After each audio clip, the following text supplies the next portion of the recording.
Welcome to Hinjaji TV. Today we are going to continue from where we stopped last week. Oye was in a very good mood. His grandmother watched him at play, with new interest smiling radiantly. Ever restless, Oye would engage himself in 100 activities all at once, without the slightest trace of fatigue, all through bouncing with youth energy and vigor. He began kicking an orange football on bare ground and dribbling his playmates round and round. He spun his old bicycle wheel at top speed along the village lanes, shouting on those carelessly crossing his highway to keep off danger, warning them not to get involved in auto accident. His bicycle wheel was terrific in speed. Next, he sat on a wooden stool, stretching his two legs fully out, waving a thick. His bicycle wheel was terrific in speed. Next, he sat on a wooden tool, stretching his two legs fully out, waving a thick-set staff which he told the people was the horse tail of a monarch. Oye announced to passers-by that he had become the Oba of Kufi village. All hail the king, his imperial majesty. Silly boy, a playful little rascal. Yaremi mused. She knew what Oye loved to do and what he hated to do. She knew what Oye loved to do and what he hated to do. He loved to daydream. He hated walking alone in the dark. He loved keeping the company of goats and dogs, throwing remnants of food at them. He hated to be abused and scolded. He loved counting the stars in the sky on moonlit night. Oye hated to take his bath with cold water. Water was Oye's enemy. Food was his friend. Whenever it was time for him to take his bath, he would reluctantly strip naked and pour water only on his protuberant belly, shivering. Whenever cold water touched other part of his body, he would let forth a fearful yelp, his teeth grating. But good food, oh merciful God! Oye would tear the meat with relish and munch morsel noisily. He would crack soft bones with alacrity and suck marrows with advertised enjoyment, an all-round glutton. There he was now, playfully chasing the chicks home from the feeding ground with a firm front. Mother hen, sensing danger, aggressively spread out both arms with a sudden rush of her fluffy feathers. Oye screamed. The chicks ducked behind the falling mud walls in self-defense. A hawk hovering in the sky tore down fearlessly.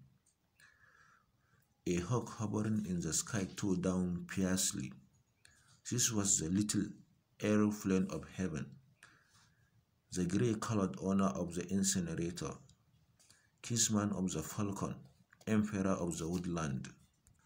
Oye watched as the hawk swooped down in acrobatic aerial maneuvering.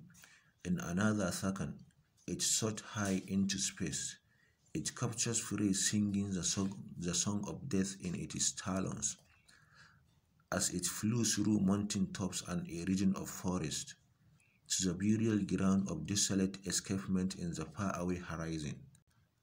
"Protect me, Mama," Oye shouted. "Please, the hawk may return to carry somebody away." "That is not possible, Oye," Mama replied. "Hawks only feed on insects, chickens, lizards, and rodents.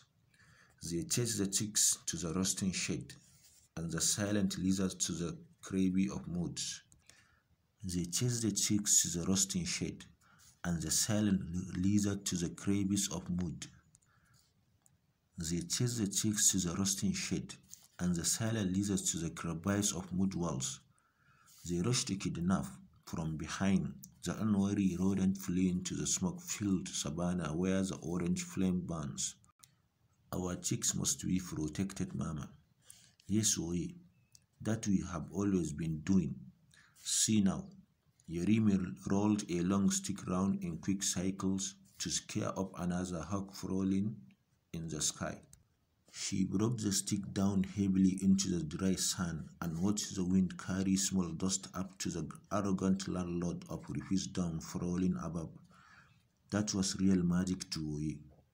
Next, Yaremi dressed up the stump of an old tree, right in front of the house, like a man.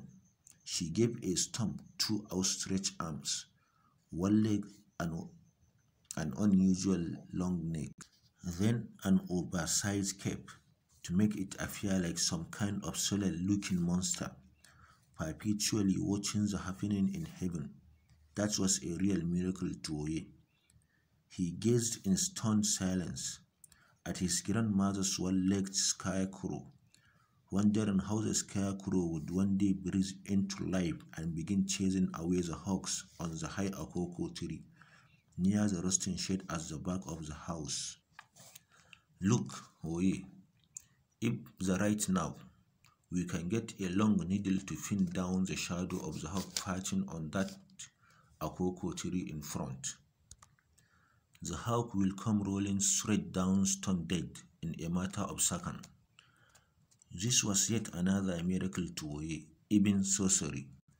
The people of Kufi were ever suspicious of all fierce creatures, hawks especially. They were suspicious of the round-faced owl with the big eyes, neighing in the cool night wind, the tiny sparrows wailing in the snake-like branches of slender trees in the woodland forest regions, the weaver bird building its dwelling place along the thick foliage in the herbages of banana plantation, the dozen vulture waiting for the fresh carcass of a dead antelope on the camwood tree, in the tangles of an abandoned cassava farm, the white egret dancing a slow motion dance in the sky, the proud flaming flamingo resting on one leg in front of the forest lake, contemplating the secret of the horizon, the robin piercing the still night air with the distant shrill, its distant shrill, and the mallet-eyed falcon nailed to the sky in flight like a black flag. There was something really enigmatic to the people in the color of the forest birds. There was something really enigmatic to the people in colors of the forest birds. They shrank to see the flea grey back and the yellow covert of the eager birds, the white terminal bars across the trailing edge on the beak of the Ori, the green rump of the ass, its red masquerade tail, and its swollen neck dipped in an iridescent hue. The birds were all like transformed. Witches to the people, arriving from the forest of Aku at night, causing confusion in the sky, flapping mystic wings perching on the roof of Kupi houses, and rocking buildings to their foundations. Yaremi's name had always been linked with the subject of human being transforming into feathers creature. When the people saw the hawk which perched on the roof of Ajmobi's house on the day Ajmobi died, their suspicion was confirmed. This woman has killed her husband. She turned into a hawk and killed her man. That is not an ordinary bird, for sure, on the roof of the house. Ever seen a hawk perch so adamantly, so confidently on a human house before, refusing to move even when shouts come out this loud? The topic was on everybody's lips. They discussed it everywhere, on the farm, in the kitchen, outside their homes, and by the riverside. The riverside in particular was the center of gossip for the people of Kufi, the battleground of unbladed voices, where women's gabble mixed with the shriek of men, the hubbub of waterfalls and the booming buzz of toads, Was there anybody who had ever died natural death here in Kufi? Nobody. Death had always been coming at the instances of enemies within and without through obvious means and through questionable means. The people were ever ready to advance reason for sudden death, unexpected death. Greedy members of an extended family, for instance, might be in a hurry to inherit the cocoa plantation of successful village member and plot his untimely death with potent juju. Arrogance and self-conceit could endanger sudden death by poisoning, with as little a reason as mere reluctance of frost. With as little a reason as mere reluctance to prostrate in greeting before village elders. Seducing another man's wife could bring instant death through a margile secretly dipped into the aha of fresh palm wine of the culprit.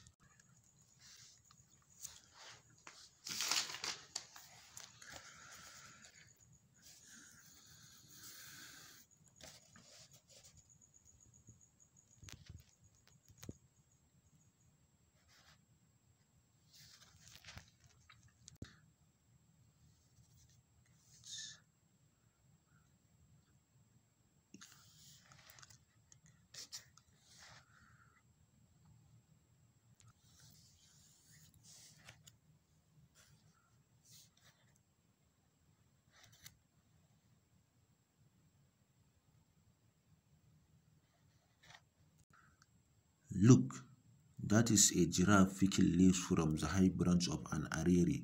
Can't you see? And that is a young deer too running in cycle. That is a young deer too running in cycle with its mother, eyeing a drowsy lion nestling in the long grass little way up in the distance. Give me my gun. Are you deaf? Yaremi, you must be a deaf. The village herbalist was brought in to examine Ajimobi. The oracle was consulted. Pronouncements were made in the esoteric language of the deity. The verdict of the herbalist was emphatic. The water jar has broken, and its contents spilled on the bare floor. All is over. Nobody can collect the spilled water with the 5 fingers of the hand and try to restore it back into a broken jar. Now too late. The oracle had asked me to tell you this, and it is the truth. That seemed very unbelievable to the people. Let nobody doubt the oracle. The herbalist blared out. The oracle is all-seeing and all-knowing, powerful beyond description, and unspeakably mighty. The oracle sees it all, feels it all, and tells it all. The oracle sees it exactly when the day would be sunny. He knows when the cloud would gather and open its mouth for a rainful laughter. The oracle knows when to shed the light of hope, when to retrieve a lost child who presents in the tall yellow bush, heading straight for the setting sun. He knows how truth moves unsteadily, acting as a guide, like light overshadowing the evil path of life. The oracle tells the hard truth. The oracle tells the hard truth, which, like the blacksmith's sold steel, it forged into the flaming tongue of hot fire. Here now is the truth, you people of Kufi. The jar has been broken, and the water inside is filled. Take your dagger and hoes and shovels, and begin to dig 6 feet deep into the soil. And begin to dig 6 feet deep into the soil.